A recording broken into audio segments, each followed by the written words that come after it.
Hello everyone, I'm Mar Benitez, Library Assistant here at the Seguin Public Library, and I'm here today to talk to you about tracing your roots with Hispanic genealogy. A brief disclaimer, I'm not a professional genealogist and I'm not able to help you personally delve into your family's history. However, I have plenty of experience from tracing my own roots to share, and I've collected a variety of resources to help you get started today. So who are we and where do we really come from? For some of us, this is a complete unknown, especially if we're adopted or our family never talked about the past.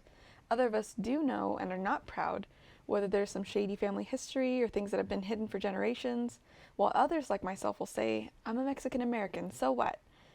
Then there are some of us who only think we know. Maybe we've had family stories passed down from generation to generation. What we learn today and here on out could totally change our answers to those questions.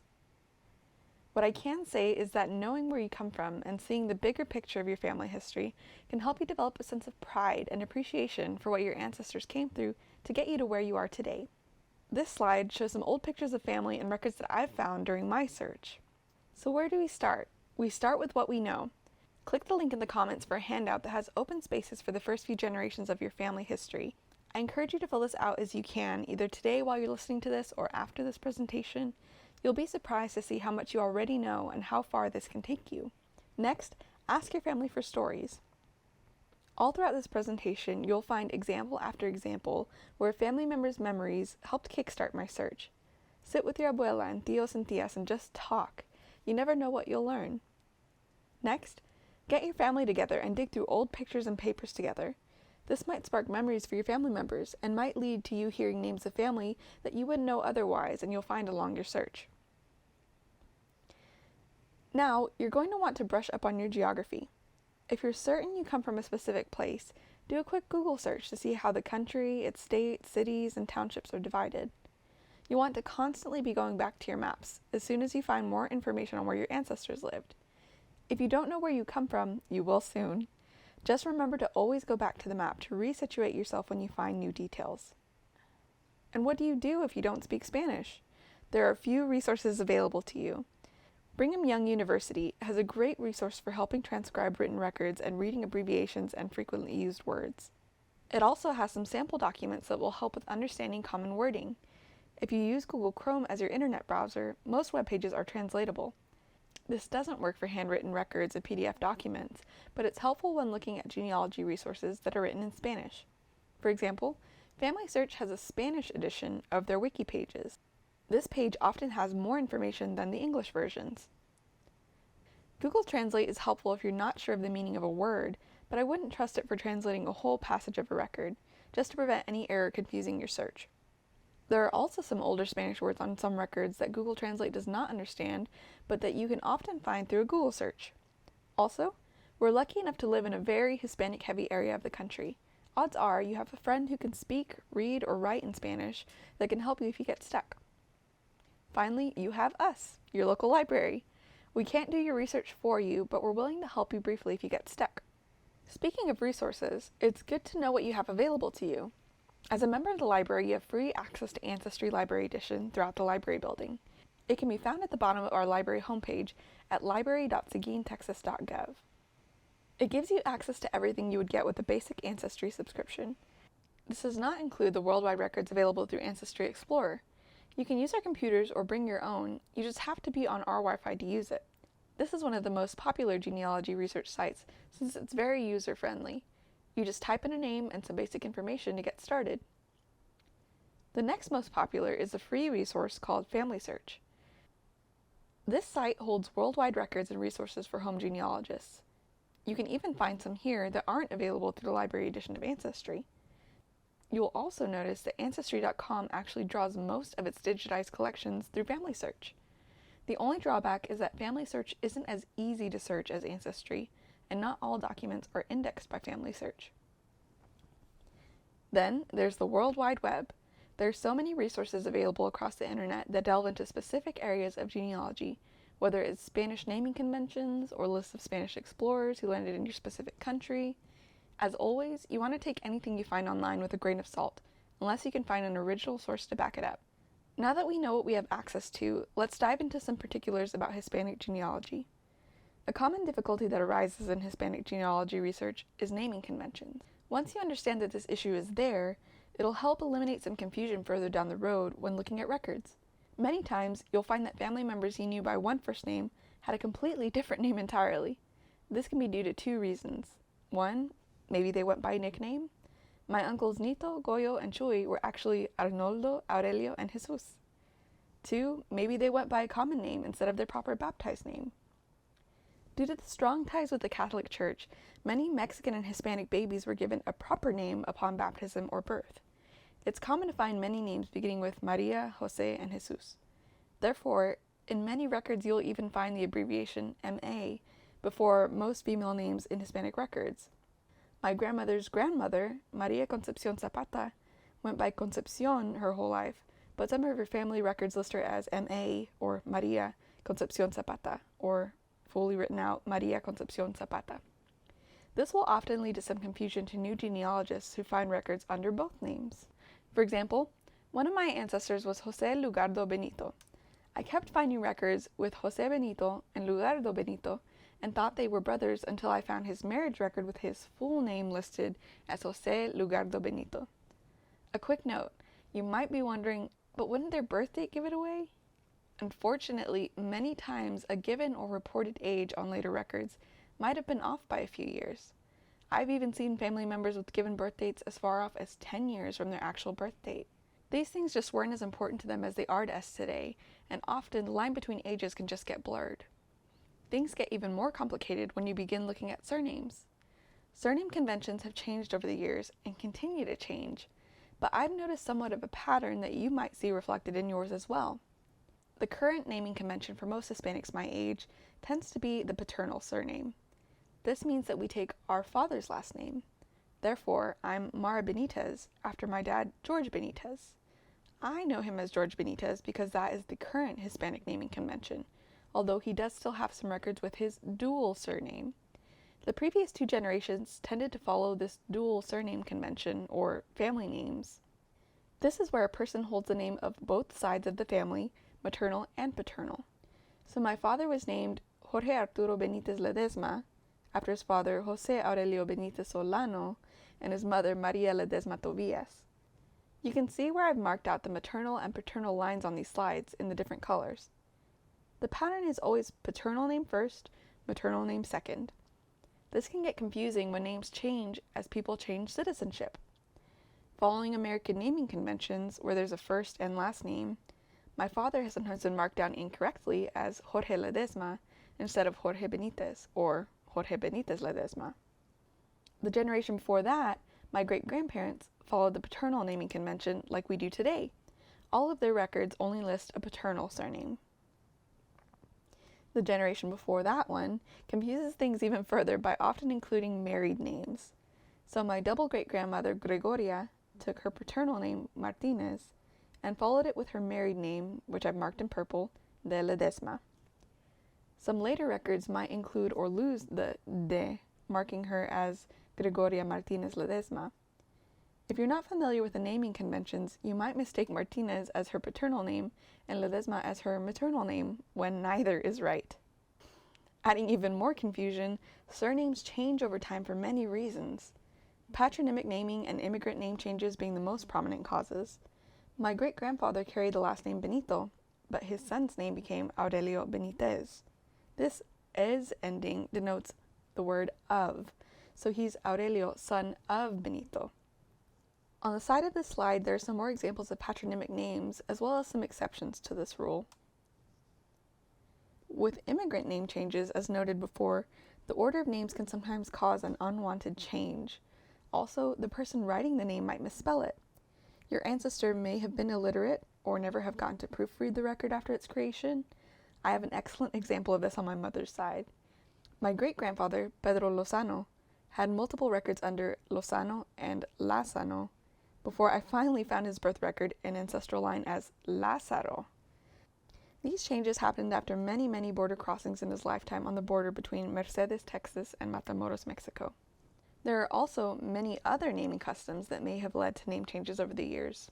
Toponymic naming is the custom of naming a person after a place they are from. It's common to say, "Hey, this is my buddy Chris from Michigan," when someone's visiting. In the past, this could have led to their name being changed. So Rodrigo from Valencia, Spain, after many years might become known as Rodrigo Valencia. Descriptive naming, on the other hand, occurred often in the naming of orphans or people of other unknown origins. Blanco is a common descriptive name that not only meant fair or white, but also meant literally blank, from the priest not having a last name to put down on a record. There are many other common descriptive names that also just stuck with people. For example, Barbarossa is a common last name that literally means red-bearded. Then there are occupational names. These are common on people of European descent, especially Anglo-European, with names such as baker or carpenter or smith. The same can also be said of many Spanish names. You'll have to remember that if your family has one of these names, you might come to a crossroads at one point in your family tree where you find the person's original name and it is something completely different. Now, with all of that in mind, we can begin tracing our lines. Before we start, it's helpful to know what exactly is available to you. For my generation, people in their mid-20s and younger, there are little to no public records available. This is to protect our identity. Similarly, people in my parents' generation, in their 50s, will not have public records. However, you might be able to find secondary sources, such as newspaper articles that they are featured in, or obituaries if they died young. For the next generation up, my grandparents in their 70s, some records will be available. The rule is, records and personally identifiable information will only become public 72 years after its collection, in order to protect the identity of the individual. You'll also probably find several secondary sources, such as newspaper articles. The generation after that, my great-grandparents, 90 plus, are what I like to call the golden generation. You can find most vital records for people in this age range and older, either digitized or in microfilm, and originals held by the country, state, or county. Vital records, or civil registration records, are the key to finding solid evidence that can help you trace down your family line. You never want to go off of family stories or self-reported history, because I can tell you from personal experience that this is not always accurate. A vital record helps you nail down the truth. It can also help you take one person's information and help you branch out into the next, or even the next 2 generations. Each type of record will tell you a different thing, especially depending on the country the records are from. But from personal experience, generally, the birth record gives you a person's full name, complete with baptized and both parent names, where applicable. Marriage records give you the information on the parents, and sometimes even the grandparents from both sides, as well as the details of the people getting married. Death records give you a look into the family of the person. Often, a sibling will be the reporter, if not a spouse. Some will also list surviving family members. Immigration and census records give a more well-rounded look at a person's life, where they lived, what they did, their education, why they went where they went, and so on. So where did I start my hunt? Mine began just like yours will, with filling out a chart. One of our library assistants led a genealogy training session for staff and required us to start the search for the first few generations of our family tree in order to gain experience. Filling out this information had me talking to my parents about their parents. I came to find that my dad had many fond memories of his mom's mom, Rosa Tobillas. They visited her a lot growing up. My dad had many more precise memories of his lineage than my mom, so I started with his line first. I also remembered that when my little brother was born and we first introduced him to my grandmother, she remarked that he had the same name as her father, Diego. We didn't know this when choosing his name, but it added to my research. Now knowing Rosa and Diego's names, I started my first search. This is a screenshot of part of Ancestry search page. You can fill in all kinds of information from your research, but I recommend starting with the bare minimum of information and adding as you need to refine detail. If you start with too much detail, you might not get any results. This is because it is trying to match all of the criteria at once. When you start making more specific searches, you can do so by strategically inputting information. When looking for marriage records, for example, enter a person and their spouse. For birth, list parents. You wouldn't find a spouse's name on a birth record. This can save you a lot of time. Additionally, in this search, you might notice that under Diego's name, I have marked an asterisk or star where there should be an S or Z. At the time of my first search, I was unsure of the exact spelling of Ledesma and whether it had an S or a Z, since it was different all throughout my family. The asterisk is a searching wild card that can be used to replace any unknown letters. For my first search, I plugged in Rosa's name. I knew from talking to my dad that she was from Tamaulipas, Mexico, and I knew her spouse's name, Diego Ledesma. Finally, I made an educated guess around the time that she would have been born. Ancestry has a useful tool that lets you estimate a date by plus or minus a few years. I guessed that she must have been born plus or minus a few years around 1920. This brought me to my first search record. At the very top of the search results was their marriage record. Bingo. This record alone held so much more information than I had expected to find. If you have Mexican roots in particular, you are extremely lucky. Due to the strong ties to Catholicism and records taken by the Catholic Church, they are known as one of the countries with the best kept civil registration records. More and more are being digitized and indexed every year. These records are detailed and were taken at every important event in life: birth, baptism, marriage, and death. Depending on the country you're searching, you may or may not be able to find all of these kinds of records for every one of your family members. You'll have to take into account the country's political and geographical history, as well as maybe any natural disasters or big fires that might have caused a loss of records. For example, the Dominican Republic has some gaps from losses through hurricanes. Just from one record, I was able to not only find the full names and marriage details of my great-grandparents, I was also able to find many more important dates, places, and names.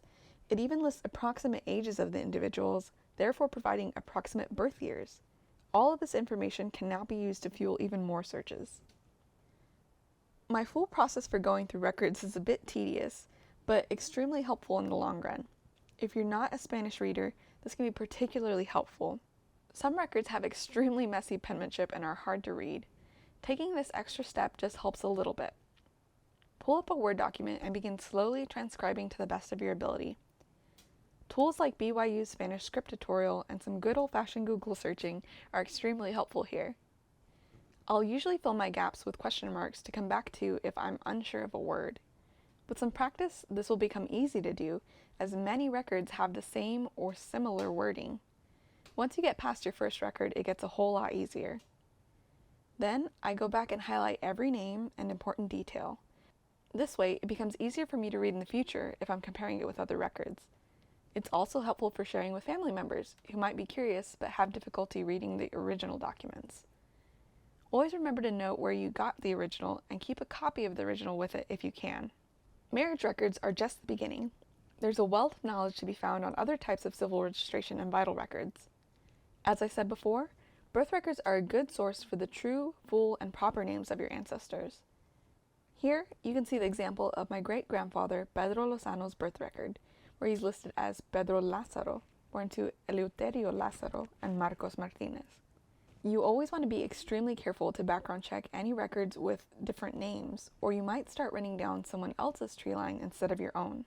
The unique name of his mother, my mom knew of her as Marquitos Martinez, his birthplace, and the birth date, as well as several later records after his name changed to Lozano, all confirmed to me that this was the right Pedro, even though his last name was different. Border crossings help provide a glimpse into moments in a person's life. The further back you go into history, the more flexible border lines were and the looser restrictions for crossing were. This also leads to less accuracy in records, unfortunately. They're highly subject to error due to the nature of the records. People might have lied about their age, their intentions, and more in crossing.